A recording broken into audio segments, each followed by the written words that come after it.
Black history. According to the public school system, Negroes were brought to America in 1619, forced to work as slaves on plantations, until one day this great white man named Abraham Lincoln came along and felt bad for the slaves and signed the Emancipation Proclamation in 1863, which freed the slaves. But there were still some bad whiteys in the southern states that passed Jim Crow laws for segregation. Afterwards, there came more whites that felt bad and then gave blacks civil rights in the 1960s, then allowed a black man to have the presidential office named Barack Obama. Now blacks are finally equal to whites. We can all get along. The end. Now, moving right along to our English lecture for the day. I don't think so.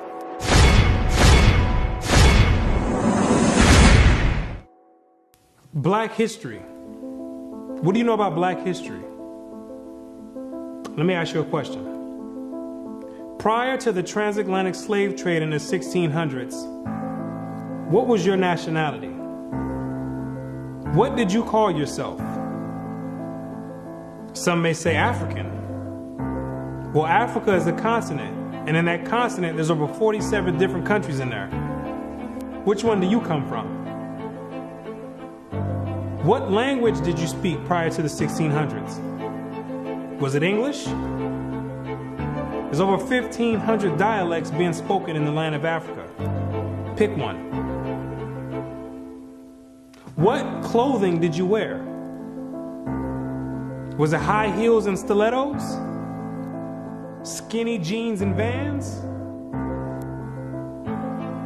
What food did you eat? Hamburgers and hot dogs? French fries and SpaghettiOs? What religion did you partake in? Who was your God? Was it Christianity and Cesare Borgia? Most of you have no idea about the answer to these questions. You have no recollection of any history prior to the transatlantic slave trade. Now, is that a coincidence or by random chance? I don't think so. Have you ever asked yourself, why is it that in the public school system that every time the subject of black history is taught, it always begins in the 1600s and with slavery? Why is that? Doesn't that raise some antennas and spark inquiry? Why is it that the public school system is so committed to revolving black history solely on the past 400 years? Why is that? Is it because there's a deficiency in historical data? Or maybe because there's no history at all prior to the 1600s? Maybe black people just poofed out of thin air, sporadically, landed on slave ships, and they said, hey, we got a new species here, and start importing and exporting them all over the world. Maybe that's what happened. The question arises, what is the drawback on this history? Why does it keep being withheld? What's the big idea about it? Why is it being held hostage? That's the question. Why can't it be expounded on? 100 years prior to the 1600s? 300 years? 500 years? 1,000 years? Why is that information not being revealed? What's the big secret? What's the mysticism about it? What you're going to come to realize is that your identity is the biggest kept secret on the planet Earth. Oh, you thought that NASA and the space station and the secret missions being conducted by them, oh, you thought that was the biggest kept secret on Earth. No, this is bigger than that. You thought that the government and the CIA and the FBI hiding information about UFOs and Planet X and Nibiru and aliens, you thought that was the biggest information and biggest kept secret.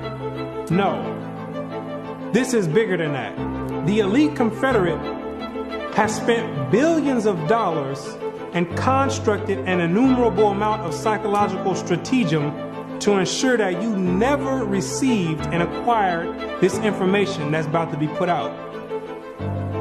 You're about to receive pertinent information from some of the most reputable biblical scholars, historians, and archaeologists. And they all know something that you don't know. And that's your identity. Ham, the youngest son of Noah, born probably about 96 years before the flood, and one of 8 persons to live through the flood.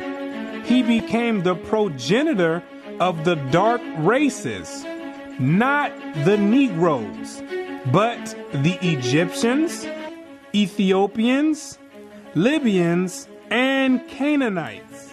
Wait, the churches and the pastors, which are set up by the government, all teach in unison a doctrine that all black people come from the seed of Ham. But once you open up scholastic sources, you'll find out that the biblical scholars say something totally different from what's taught in Orthodox Christianity. What do they mean by Ham is the father of the dark races but not the Negroes? The Negroes themselves are a dark race of people, so how can you say that Ham is the father of all these dark races and exclude the Negroes? What are the biblical scholars trying to convey? What the biblical scholars are saying is that you're not African. There's only 4 families according to the Bible that make up the native population of Africa, or the land of Ham. And the biblical scholars know that you don't descend from any one of those 4 families.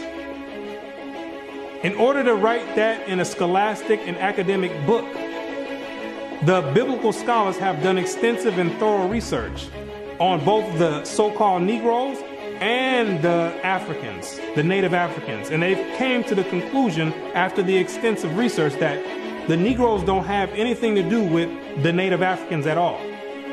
They're 2 totally separate people. In the 1840s, Morton collaborated with George R. Glyden, an Egyptologist, who provided him with mummy heads and information about the racial significance of Egyptian tomb inscriptions.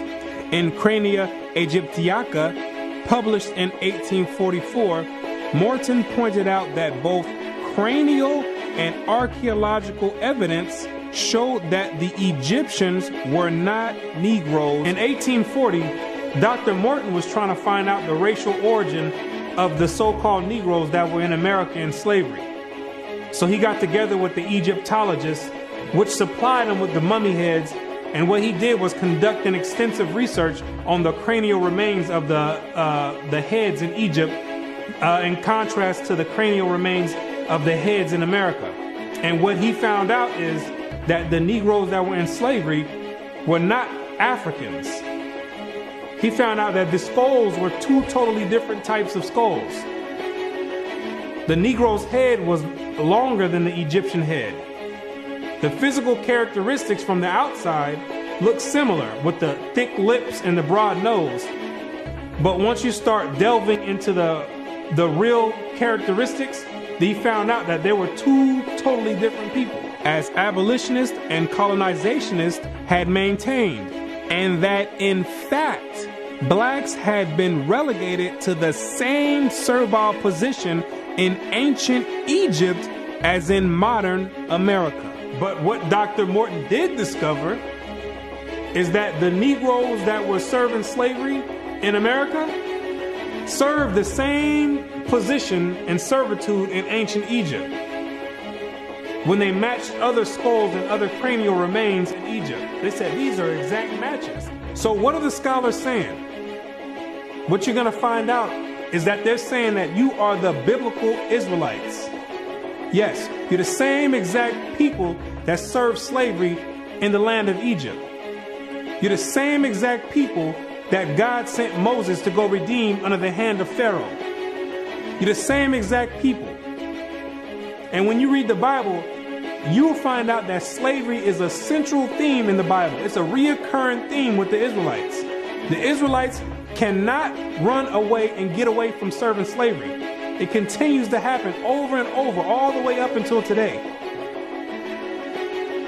You came out of Egypt as slaves. came down into the land of Israel, no sooner as you got there, then you had the Assyrians come, capture the land of Israel, and take you and make you slaves. In the 9th year of Hoshea, the king of Assyria took Samaria and carried Israel away into Assyria. You came out of the land of Assyria, went back to the land of Israel. Then the Babylonians came, which are the modern day Ethiopians, the Cushites, came to the land of Israel and made you slaves. So all Israel were reckoned by genealogies. And behold, they were written in the book of the kings of Israel and Judah, who were carried away to Babylon for their transgression. You came out of the Babylonian captivity, went back to the land of Israel. Then the Persians came on down there, took the Israelites and made you slaves. For we were bondmen, yet our God hath not forsaken us in our bondage, but hath extended mercy unto us in the sight of the kings of Persia. You came back from the Persian Medo captivity, went back to the land of Israel, rebuilt the temple up. Then the Greeks came on down there, took you and made you slaves, and to entreat them that they would take the yoke from them. For they saw that the kingdom of the Grecians did oppress Israel with servitude. After you came from the Greek captivity, you went back into the land of Israel, rebuilt the temple because the Greeks were sacrificing swine and pig on the altars. No sooner as you came back to the land of Israel, then the Romans came and had you during the time of Christ as slaves. It was so much slavery going on with the Israelites that Jeremiah himself had to ask, is Israel just put on earth just to be slaves? Is that your whole purpose? Just to be servitude to other nations? Is Israel a servant? Is he a homeborn slave? Why is he spoiled? So you might be asking yourself, if the so-called Negro is part of the 12 tribes of Israel, how in the world did you get to the west coast of Africa? And when ye shall see Jerusalem compassed with armies, then know that the desolation thereof is nigh. This is Christ right here speaking to the Israelites.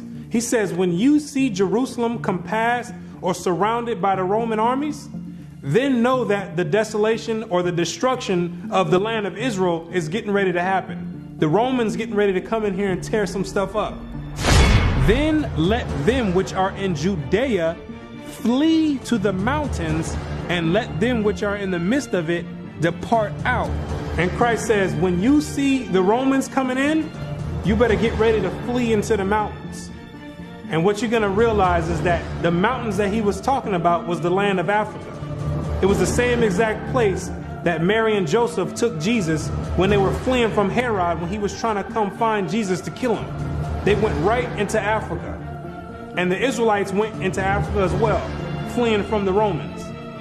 In the year 65 BC, the Roman armies under General Pompey captured Jerusalem. In 70 AD, General Vespasian and his son Titus put an end to the Jewish state with great slaughter. During the period from Pompey to Julius, it has been estimated that over 1 million Jews fled into Africa, fleeing from Roman persecution and slavery. The slave markets were full of black Jewish slaves. Over 1 million of you Israelites fled from the land of Israel into the land of Africa, running away from the Romans because the Romans was coming to put slaughter to the Israelites. The ones that didn't take heed to the prophecy of Christ when he said you better leave and go to the mountains, go to Africa, when they got caught by the Romans, they were taken back to Europe and sold in slavery and put in servitude and became gladiators, put in the lions' dens. The pagans and the Romans attacked the Jews indiscriminately. Both the Jewish soldiers and the uninvolved peaceful population without mercy. As a result of this merciless attack, many Jews fled to those parts of northwest Africa known as Tunisia, Algeria, Morocco, and Mauritania. Many other Jews fled to other areas where Rome did not have any jurisdiction. This was to the region of the south, the Sahara Desert, and the Sudan. Grazel says, such is the explanation of how the Sahara Desert first acquired Jewish tribes, toughened by a fighting tradition and possessed of physical characteristics, black, which it is said still makes them approximate very closely the original Jewish population of Palestine. And after migrating from Israel and dwelling on the northwestern parts of Africa, after you were fighting vigorously with the Romans, you had no choice but to start migrating to the southern regions of Africa, where the Romans didn't have any jurisdiction. Because the Romans were relentless and they were adamant about putting all Israelites to death. So in order to get any type of peace, the Israelites had to start migrating to the sub-Sahara parts of Africa. The scholars know this for a fact. The biblical scholars know this for a fact. They know all the history of the Israelites and their migration patterns. Whatever may be thought of the more or less mythological traditions connected with the earliest Jews in North Africa, it is now practically an established fact that a Jewish nation, Jewish at least in faith, and perhaps too in origin, long held sway south of the Sahara. In later centuries, Jews are believed to have settled in Western Africa during the height of the Songhai, Mali, Ghana, and Kanem-Bornu empires. According to accounts from explorers of the region, several powerful Jewish families of the Songhai Empire were of Jewish origin. Some accounts place West African Jewish communities in the Andu Forest of Dahomey, south of Timbuktu. In the 1930s, these groups still maintained a Torah scroll written in Aramaic that had been burned into parchment with a hot iron instead of ink so it could not be changed. In the 1930s, the historians went over there and still found Israelites over there that didn't get captured in the slave trade, still practicing the Hebraic faith, still knowing who they were. With a Torah, which is the first 5 books of Moses, written in Aramaic. That's the ancient language. And it's a shame that they have to burn it in hot iron so the European colonialists don't come over there tampering with it and taking the evidence and trying to hide the history. It's a shame that they have to do that. It is a total shame that they have to do that. The black Jews had an advantage over the African tribes. They carried their culture, history, laws, and written records with them. The Jews made use of every opportunity. They were an industrious and skillful people. In the Jewish Ghanaian states were found kings, princes, governors, generals, secretaries, treasurers, revenue agents, judges, architects, engineers, doctors, historians, language interpreters, mathematicians, jewelers, sculptors, masons, carpenters, painters of art, goldsmiths, leather workers, potters, armorers, saddlers, blacksmiths, agriculturalists, etc. Who told you that you was a bunch of Negroes running around on the west coast of Africa, butt naked, swinging from vines? Who told you that lie? You were and still are a prestigious people, a skillful people. The decline of Jewish communities of the West African Maghreb most likely began with the influx of Arab invaders into North Africa starting in 640 CE and later into West Africa in the 1300s and 14 CE. So after you had established communities and empires on the west coast of Africa, after the 7th century, that's when Muhammad and his band of thugs came down there to the West Coast with the Quran in one hand and a sword in another one.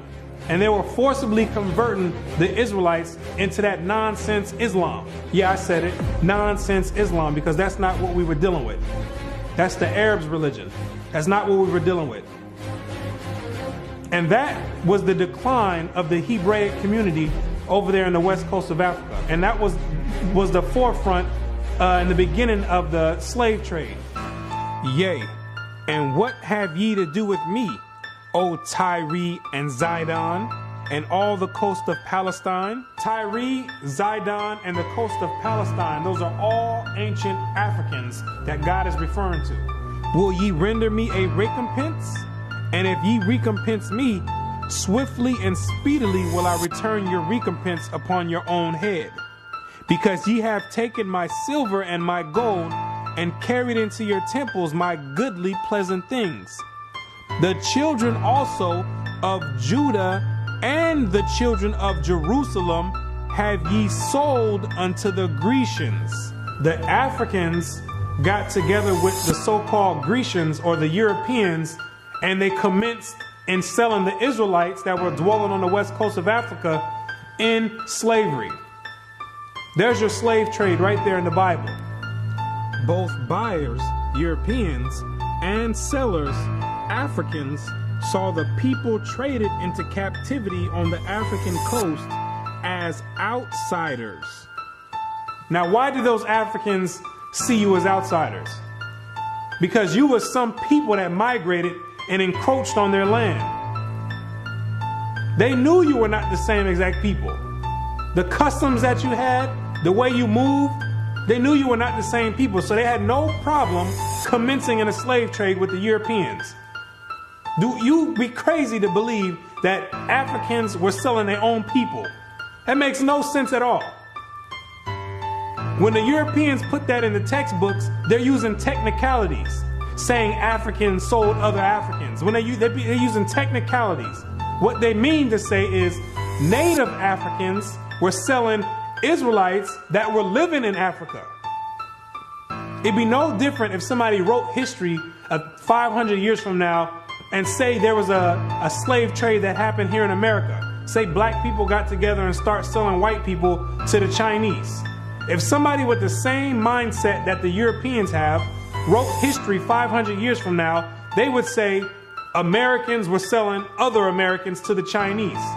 When it's two totally different nation of people living in America. You can't just say Americans sold other Americans. Two totally different people. It's the same exact scenario on the west coast of Africa. There are both oral and written explanations that trace the origin of the Igbo. And the most tantalizing is an association of the Igbo to the Hebrew race. This assumption is based on the fact that Igbo culture has many similar traditional customs like that of the Jews. Similar customs are observed in marriage negotiations, childbirth and circumcision, restitution, attitude to totem animals and taboos, as well as hospitality to others, especially to strangers, etc. The Igbo are therefore said to be the split and lost group or tribe of Israel that refused to wander further northeast with Moses, but preferred going down southward. The Igbo people have many Jewish traditions. Naomi Katz, the current Israeli ambassador in Nigeria, and others point to their possible ancient Israelite origins. See, the scholars, they've done their research on the Igbo tribe, extensive research. And they've compared the traditions of the Igbo tribe, and they've matched them up to the biblical traditions of the Israelites. And they said, whoa, these are strikingly similar. The only way that these people could be practicing the Hebraic faith this close is if they were the biblical Israelites themselves. So you may ask yourself, what is the significance of the Igbo tribe to the so-called Negro in the Americas? When you do the research, what you're going to find out is that the Igbo tribe is one of the main sought out tribes that were captured and sold in the transatlantic slave trade and came right here to America. The British were the major buyers before they banned their own slave traffic in 1807. They were replaced by the Portuguese and the Spanish for as long as the traffic continued here. The majority of the captives were speakers of Igbo dialects. You can hear me clearly, Rabbi. Let us have your name once more. My name is Rabbi Yehuda Ben Shomer. Okay. Well, is it okay if we just call you Yehuda? Yeah, that's fine. Today? Okay, yeah, that's great. fine. No problem at all. I'll go on even further to say this, that the slave trade is actually connected to Deuteronomy 28, because the majority of the slaves that were brought to the Caribbean islands and brought to the Americas were Igbo people, were people of Hebrew and Hebraic Israelite descent, if you will. And so if you read Deuteronomy chapter 28, it matches perfectly what happened to the Hebrew slaves, the black Hebrew slaves, during the slave trade. It just matches it perfectly. Back up now. I think we just rung a bell here. Hold up now. Okay. Hold up. Hold the presses. Okay. Hold up. I hope everyone is listening to this. This is you about to rock some boats now, Ben Yehuda there. Hold up now.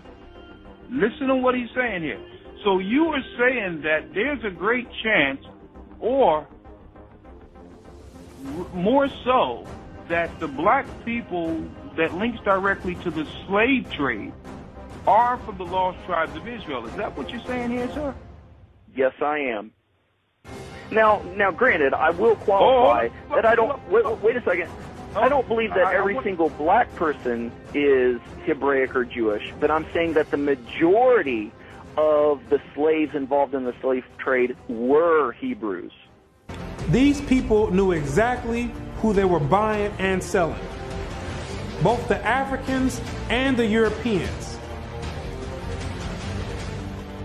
The Europeans, which are the Romans went after 70 AD, they went conquering, and they done hid themselves under different nationalities after they done conquered the native people that were in those lands in Europe. Hid themselves under the French, under the British, under the Portuguese. They're the same exact Romans. And all they're doing is continuing the agenda that was put in place in 70 AD. When they came down there looking for the Israelites. It's the same exact agenda. And carrying it forward to today. It's the same exact agenda. They knew exactly who they were aiming for. It's not by coincidence that all the history matches up perfectly with the Bible prophecies. It's not a coincidence. And then they push a doctrine on you in church talking about it doesn't matter. So then you never go and look for this information. Now you see exactly why they don't put none of this in black history, why they don't go prior to the 1600s. You start digging prior to the 1600s, and then you find out you come or descend from the Igbo tribe. You start doing your research. Well, let me find out a little bit more about this Igbo tribe. Then you find out that the Igbo tribe are known as fact descend from the 12 tribes of Israel. So then you say, hold on. Something's not right here. That's the exact reason why they don't go prior to the 1600s. You're not supposed to find out this information. They're supposed to keep renaming your nationalities every few years to cause confusion and to have you confused, not knowing who you are. Each year, something else come out. First you called Negro, then you called color. Then 10 years later, they switch it to African American.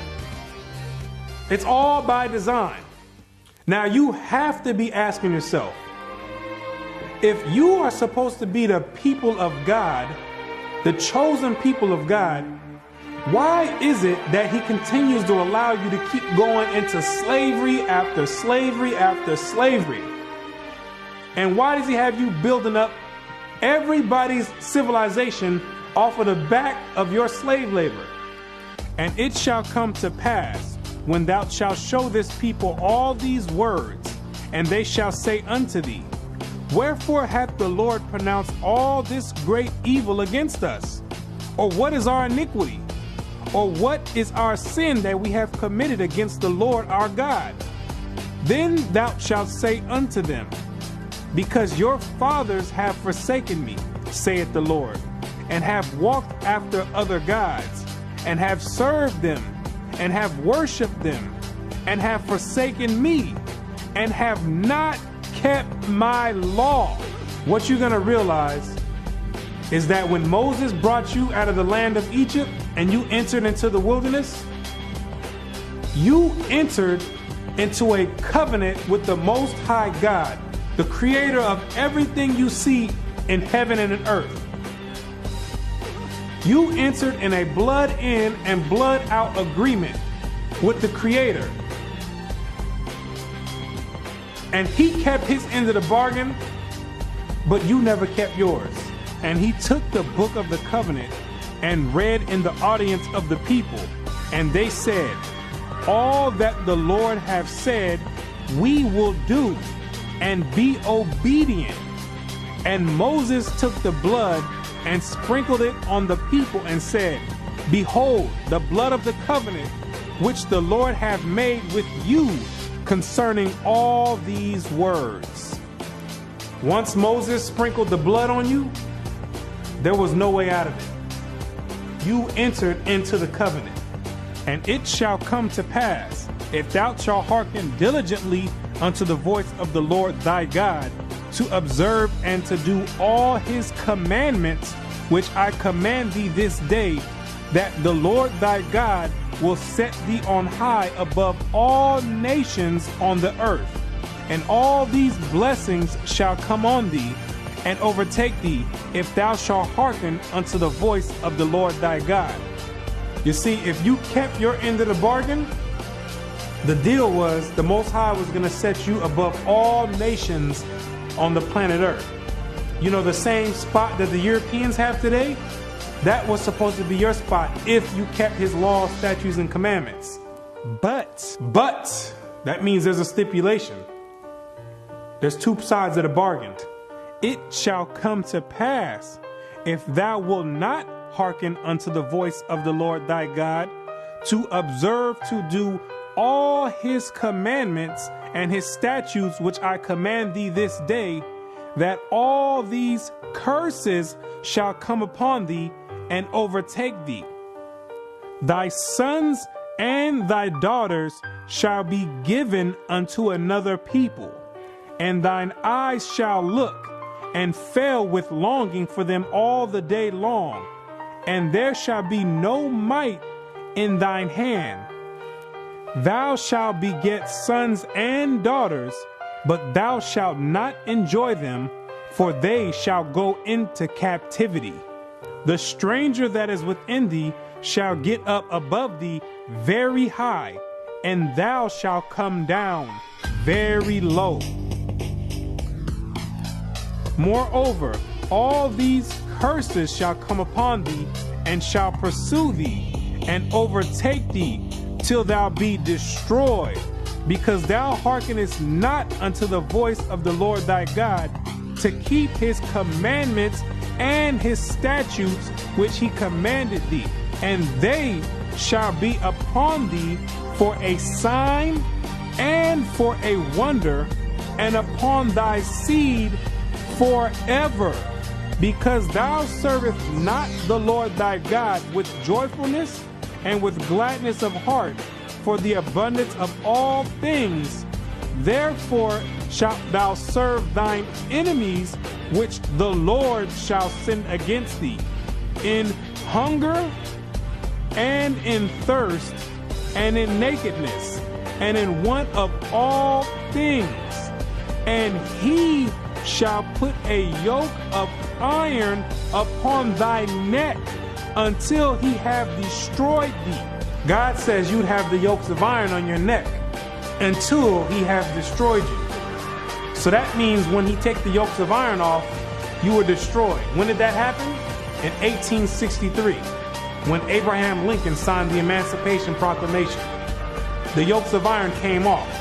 But at that time, your whole history had been whipped out of you. When the master gives you something, you take it. He gave it a name. It's a nice name. It's Toby. And it's going to be yours till the day you die. Now, I know you understand me, and I want to hear it. Again!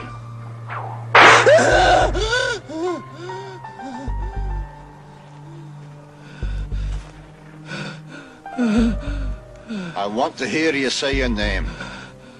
Your name is Toby. What's your name? Gunther.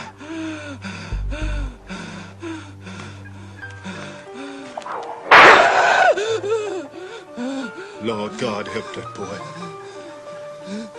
They're gonna whip him dead. What's your name? Say it. Toby. Who are you? Say your name.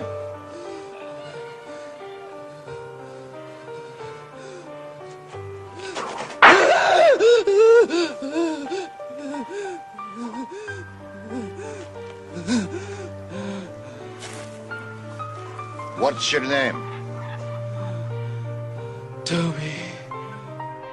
So that the man that is tender among you and very delicate, his eyes shall be evil towards his brother, and toward the wife of his bosom, and toward the remnant of his children, which he shall leave. You wonder why it's black on black crime? You didn't keep your part of the covenant. You wonder why black men always leave the children? You didn't keep your part of the covenant. Also, every sickness and every plague which is not written in the book of this law, them will the Lord bring upon thee, until thou be destroyed. Why are you number one in HIV? You didn't keep your part of the covenant. Why are you number one in hypertension and high blood pressure? You didn't keep your part of the covenant. Why are you number one in high cholesterol? You didn't keep your part of the covenant. Why are you number one in diabetes? You didn't keep your part of the covenant. Why are you number one in all negative effects across the board? You didn't keep your part of the covenant. And the Lord shall scatter thee among all people, from one end of the earth even unto the other. And there thou shalt serve other gods, which neither thou nor thy fathers have known, even wood and stone. And among these nations shalt thou find no ease, neither shall the sole of thy foot have rest. But the Lord shall give thee there a trembling heart, and failing of eyes, and sorrow of mind. And thy life shall hang in doubt before thee, and thou shalt fear day and night, and have no assurance of thy life. In the morning thou shalt say, would God it were even? And in the evening thou shalt say, would God it were morning? For the fear of thine heart wherewith thou shalt fear, and for the sight of thine eyes which thou shalt see. And the Lord shall bring thee into Egypt again. The word Egypt in the Bible means bondage or slavery. I am the Lord thy God, which have brought thee out of the land of Egypt, out of the house of bondage. So when God says he's going to bring you into Egypt again, he's saying, I'm going to bring you into slavery again with ships. But this time you're going with ships, packed up like sardines in a can. By the way whereof I spake unto thee, thou shalt see it no more again. And there ye shall be sold unto your enemies for bondmen and bondwomen, and no man shall buy you. And God says no man shall buy you. Back in the biblical days, you would be able to buy or redeem a slave by payment. But God says no man is going to be able to redeem you out of this slavery. This last one I bring you to, this last Egypt, nobody's going to get you out of it. Marcus Garvey tried to get you out of it, didn't work. Martin Luther King tried to get you out of it, didn't work. Malcolm X tried to get you out of it, didn't work. Louis Farrakhan tried to get you out of it, didn't work. Al Sharpton tried to get you out of it, didn't work. Why? Because you are still breaking the covenant.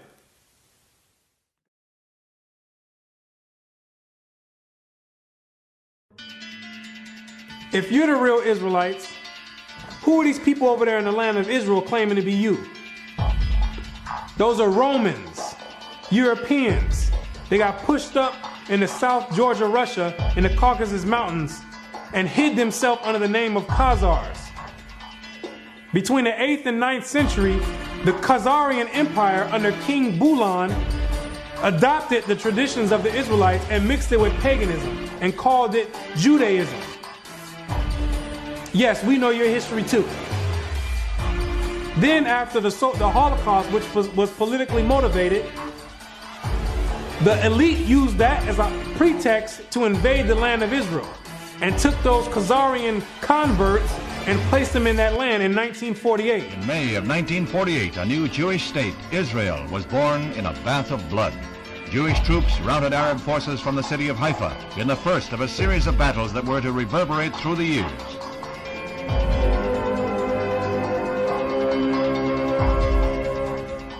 In the year of independence, fighting was fierce in the Negev desert area. Here, Israeli troops routed the Arabs and took hundreds of prisoners. Meanwhile, on May 14th, 1948, the new government headed by David Ben-Gurion is installed in Tel Aviv. Thus, for the first time since the Roman legion destroyed Jerusalem in the year 70 AD, the Jewish people have a nation of their own. United Nations teams accompany Israeli soldiers under the white flag to retrieve the bodies of soldiers killed in the continuing strife with Arab troops. The UN was able to effect some uneasy pacts calling for a truce, but skirmishes continued to break out. Dr. Chaim Weizmann joined Premier Ben-Gurion in the government. The Jewish patriot became president as Israel went before the United Nations to seek a place in that world body. The Middle Eastern Arabic nations were in violent opposition, and when Israel was voted a membership, they walked out in a body. For the rest of the day, their seats remained empty, but they returned the next morning to no further incident. Thus, history was made as the Jewish state of Israel was born. Conceived in strife and weaned on violence, Israel has flourished to become a constructive voice in world affairs. Her flag became a symbol of hope. To destabilize the Middle East. Prior to that, those people never lived in the land of Israel. Prior to 1948, those people never stepped foot in the land of Israel. Those are Europeans hiding themselves, European Romans hiding themselves under Jewish. That's what they keep doing each time. They keep going different places and taking on different nationalities. They're the same exact people. These are the same exact people that funded your transatlantic slave trade. Yes, the same Jewish man. The same Romans. These are the same people that's responsible for your 400-year short span black history curriculum. These are the same exact people that control the media outlets and push rap music on the whole black community and support it and push it on the forefront. The same exact people. They control all the media. These are the same exact people that are responsible for your Christian churches in all the neighborhoods in the black community.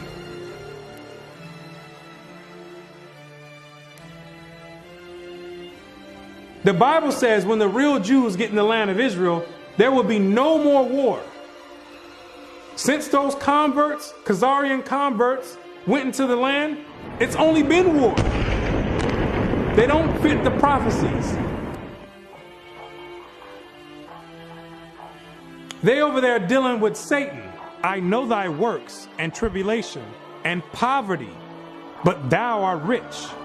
And I know the blasphemy of them which say they are Jews and are not, but are the synagogue of Satan, using the Babylonian Talmud as their authoritative source. These people are not the real Jews, and they have nothing to do with the Most High God and the biblical Israelites. They're not the real Jews, and they're dealing with Satan at the highest level. What are these nations trying to accomplish by suppressing all this information? What you're going to realize is that there's a group of nations that are confederate together that have been trying to get rid of the Israelites from way back when so they can offset the Bible prophecies. Keep not thou silence, O God, hold not thy peace, and be not still, O God, for lo, thine enemies make a tumult, and they that hate thee have lifted up the head. They have taken crafty counsel against thy people, and consulted against thy hidden ones. They have said, come, and let us cut them off from being a nation, that the name of Israel may be no more in remembrance. The elite know that America, according to the Bible, is the last kingdom before the return of the Messiah. It's the last reigning kingdom, called Babylon the Great, or the Little Horn. And they're trying to offset prophecy and prolong their rulership, because they know that when Christ returns, he and the 144,000 are going to be the next ruling government on the planet Earth. And he that overcometh and keepeth my works unto the end, to him will I give power over the nations, and he shall rule them with a rod of iron. As the vessels of a potter shall they be broken to shivers, even as I received of my Father. And I heard the number of them which were sealed, and there were sealed 144,000 of all the tribes of the children of Israel. The elite don't want this prophecy to go forth. They're going to do anything in their power to offset the prophecies and prolong their rulership, because they know that once the Israelites are in rulership or in authority, that all these nations that had a hand in enslaving the Israelites, they're all going in captivity. It's going to be their turn for servitude. For the Lord will have mercy on Jacob, and will yet choose Israel, and set them in their own land. And the stranger shall be joined with them, and they shall cleave to the house of Jacob. And the people shall take them and bring them to their place. And the house of Israel shall possess them in the land of the Lord for servants and handmaids. And they shall take them captives, whose captives they were, and they shall rule over their oppressors. Therefore, all they that devour thee shall be devoured, and all thine adversaries, every one of them, shall go into captivity. And they that spoil thee shall be a spoil, and all that prey upon thee will I give for a prey. He that leadeth into captivity shall go into captivity. He that killeth with the sword must be killed with the sword. Here is the patience and the faith of the saints. The elite have got together with their top scholars in their think tanks, and they know these prophecies to a T. They didn't study this book back and forth. They understand all the breakdowns and prophecies. So in order to prevent these things, they have to suppress history and rewrite history and flood the media outlets with all types of futile material like rap music, Atlanta Housewives, and other reality TV nonsense to keep your mind occupied on entertainment and diverted from anything with any significance. And the success rate of that to black people is extremely high. The black man won't pick up a book if his life depended on it. A book is kryptonite to the black man. It's like spraying Raid on a roach. They say if you want to hide anything from a black man, you put it in a book. But despite these efforts of trying to offset prophecy, there's Israelites waking up all over the world by the thousands, coming up out of sleep and getting rid of these Gentile gods and coming back to the Most High God, the creator of heaven and earth, and keeping their end of the bargain. For the children of Israel shall abide many days without a king, and without a prince, and without a sacrifice, and without an image, and without an ephod, and without a teraphim. Afterward shall the children of Israel return and seek the Lord their God and David their king, and shall fear the Lord and his goodness in the latter days. The kingdom of heaven rulership, the governing body, is being set up right now in the midst of everyone, and nobody even knows it. While America is on an economic decline, God is raising up the ruling government of the kingdom of heaven. He says, even though the children of Israel are as the sand of the sea, only a small remnant are going to be saved from his wrath. Isaiah also crieth concerning Israel, though the number of the children of Israel be as the sand of the sea, a remnant shall be saved. Because the majority of you Israelites are going to be too caught up and bugged out of your mind and caught up in the world and caught up in Christianity to even give the Creator a thought and even to consider to go back and keep your part of the covenant. But God says He's not sending you in slavery no more. He says if you didn't learn this time from all the captivities you've been under, if you didn't learn from getting your backs whipped, if you didn't learn from being hanged, if you didn't learn from having your sons and daughters sold, He says, I'm not bringing you into captivity no more after America. This is the last captivity. He has another plan for you. You got another punishment coming. It's called the lake of fire. But the fearful and unbelieving and the abominable and murderers and whoremongers and sorcerers and idolaters and all liars shall have their part in the lake which burneth with fire and brimstone, which is the second death. And you're going to be there for a very long time. But to those that have an ear and come back and return to the Heavenly Father, He's going to make a new covenant with you. For finding fault with them, He saith, Behold, the days come, saith the Lord, when I will make a new covenant with the house of Israel and with the house of Judah. The Bible says that the new covenant is with the Israelites, not all nations. He made the first covenant with you, and He's making the next covenant with you as well. Not according to the covenant that I made with their fathers in the day when I took them by the hand to lead them out of the land of Egypt, because they continued not in my covenant, and I regarded them not, saith the Lord.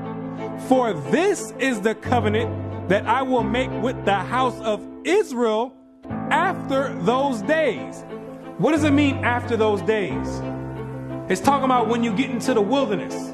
Yes, you have to go to the wilderness again. The same way when you came out of Egypt and you went into the wilderness and made the first covenant is the same exact way when you come out of America, which is the modern Egypt, you're going to have to go into the wilderness again.